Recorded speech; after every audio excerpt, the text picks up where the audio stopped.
Brigitte Lahaie, Sud Radio. Avec Hugues Rennes, mon invité aujourd'hui, on évoque donc ce désir d'enfant ou ce non-désir d'enfant, bien sûr. Vous pouvez témoigner également si vous n'avez pas eu envie de mettre au monde un enfant, de participer à la vie, comme on vient de le dire avec Hugues. Et alors, je trouve intéressant, Hugues Rennes, notre première auditrice n'a pas eu d'enfant et pourtant elle en avait le désir. Et on va lui donner la parole. Bonjour Laurence. Bonjour, oui, donc ça a été un grand désir, je veux dire qu'il est toujours là, le désir, depuis toujours, même viscéral, longtemps ça a été viscéral aussi dans le ventre, jusqu'au jour où peut-être avec la ménopause ça s'est estompé, mais c'est vrai que j'avais envie aussi d'être créatrice avec le créateur parce que je trouvais que c'était quelque chose de fabuleux et je le trouve toujours, je pense que c'est quelque chose d'extraordinaire vraiment à vivre.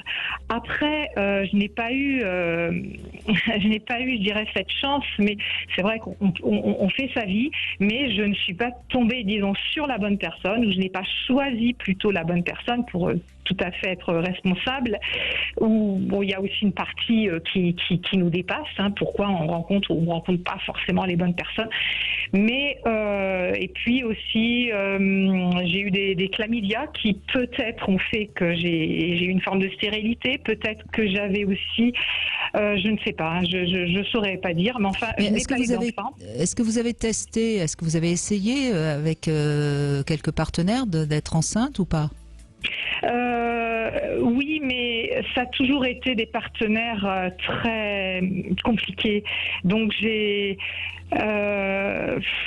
disons qu'il y en avait un qui était dans une secte, donc j'ai mis un terme à leur relation en disant que, parce qu'il voulait bien faire un enfant mais pas l'élever, donc j'ai dit ça c'est hors de question, moi je voulais qu'il ait un papa et une maman, donc j'ai mis un terme pour aller plus loin, pour rencontrer quelqu'un d'autre. Le deuxième, pour tout vous dire, était violent, donc la relation sexuelle s'est vite arrêtée et voilà, je suis passée à autre chose. Le suivant était, alors là vraiment, je pensais que c'était mon sauveur entre guillemets, et donc j'ai voulu un enfant de lui. Mais là, il se retirait, je vous dis tout, il se retirait, et donc là, eh bien, il s'est rien passé, voilà, il s'est rien passé. Et heureusement, je dirais Dieu voulant, puisque c'était quelqu'un qui n'était pas fidèle, c'était un marin. Voilà. Ensuite, je suis retombée sur un marin, et là, alors oui, avec le précédent aussi, j'essayais de donner mon amour, de transférer sur sa fille, mais ça a été plutôt Hitchcockien, vraiment comme relation. Mais pendant ces relations successives dont vous nous parlez, vous aviez arrêté la contraception? Oui, moi j'ai jamais pris de pilule. J'ai jamais pris de contraception. Non, jamais pris de contraception. Non, du tout. Par contre, celui qui était violent, c'est vrai que à un moment donné, donc, un rapport non protégé, le lendemain, j'ai pris la pilule du lendemain, mais c'est le cas de le dire. Voilà, parce que je voulais surtout pas tomber enceinte de cette personne-là. Et puis j'ai vite mis j'ai essayé au mieux de mettre un terme à la relation. Donc ça a été très très compliqué avec les hommes, et finalement je dirais Dieu voulant, heureusement que j'ai pas eu d'enfant pour l'enfant, c'est-à-dire que si je me regarde pas le nombril, heureusement pour l'enfant que je n'ai pas eu d'enfant avec ces personnes-là. Voilà. Maintenant, je suis avec quelqu'un de bien depuis 2012 et on a essayé, mais j'ai rapidement été ménopausée, ça n'a pas fonctionné du tout, malheureusement, alors que là je suis vraiment avec quelqu'un de vraiment très bien. Voilà. Et alors après, j'ai eu évidemment toute une période de deuil, de mal-être, mais quelque chose de très très profond. Et un jour ou l'autre, je me suis dit, soit tu choisis la vie ou tu choisis de t'enterrer vivante, faire une dépression, voilà. Donc, et j'ai accepté.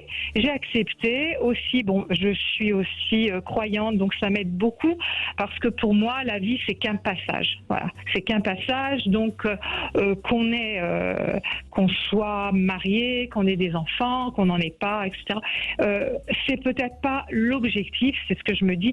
L'objectif, bon, moi je suis enseignante, je le dis aussi à mes élèves, des fois quand ils me posent la question, ah mais madame, est-ce que vous avez des enfants?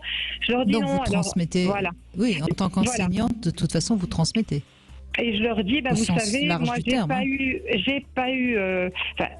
pas eu d'enfants, et je sais que parmi eux, il y en a qui sont dans des situations dramatiques. Alors peut-être qu'un papa et une maman. Alors je dis, peut-être certains d'entre vous n'ont pas de papa ou de maman, mais ils auront peut-être la chance d'avoir une belle famille.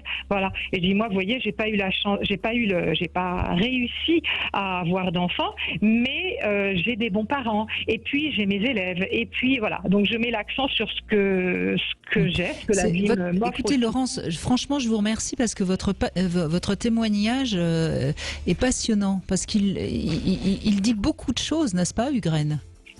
Oui, complètement, oui. Puis moi, j'aime bien déjà dès le début où quand Laurence prend la parole, elle dit bon, j'ai pas rencontré l'homme de ma vie tout de suite, et elle prend la responsabilité quand même. Elle la jette pas dehors en disant j'ai pas de chance, il n'y a pas de plainte, il n'y a rien de tout ça. Et ça, c'est très important dans une vie humaine, et par rapport au problème qu'on pose du désir d'enfant, de l'enfant et de son arrivée ou pas, c'est se sentir responsable et libre en même temps. Et cette liberté, elle nécessite par moments de faire avec ce qui est.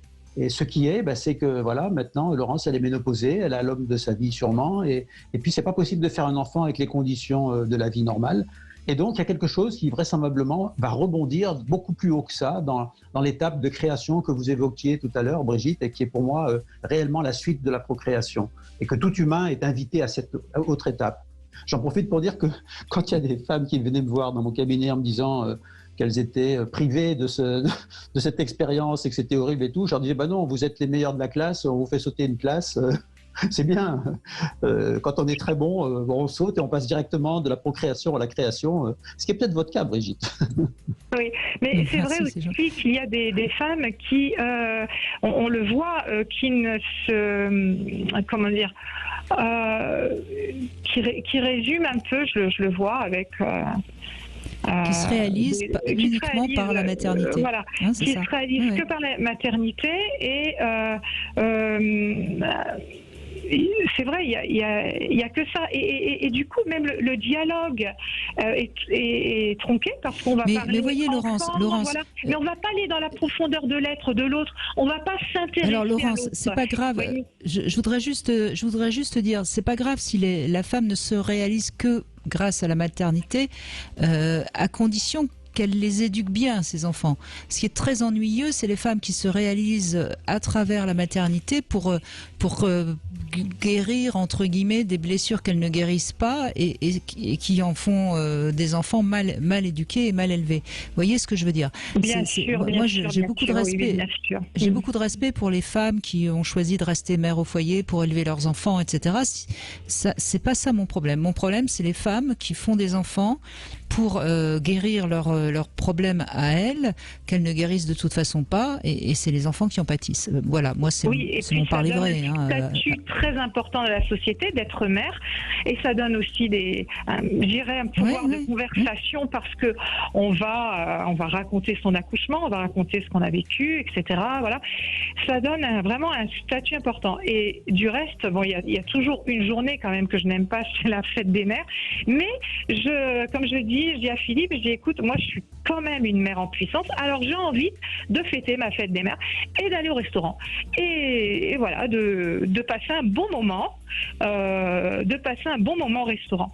Donc je transfère ça dans un bon restaurant, dans quelque chose de positif.